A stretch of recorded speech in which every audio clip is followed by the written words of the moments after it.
আমি মনে করি বয়স থাকতেই husband wife quality time enjoy করা উচিত। ভালো কোথাও বছরে একবার ঘুরতে যাওয়া, মাসে অথবা সপ্তাহে একদিন রেস্টুরেন্টে খেতে যাওয়া উচিত। অনেক সময় এই জিনিসগুলোতে টাকা অপচয় মনে হতে পারে, তবে জীবনে বেঁচে থাকলে ইনশাল্লাহ রিজিকের ব্যবস্থা হবেই। সংসার জীবনে বিভিন্ন ধরনের রেসপন্সিবিলিটি আসবে, এটাই স্বাভাবিক।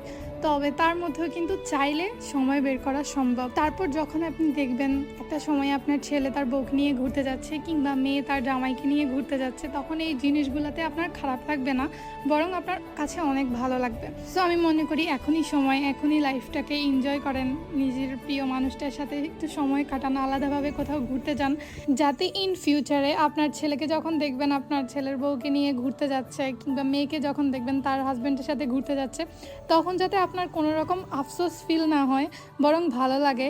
অ্যান্ড আপনার পার্টনারের সাথে কাটানো মুহূর্তগুলো সারা জীবন আপনার স্মৃতিতে অটুট হয়ে থাকে।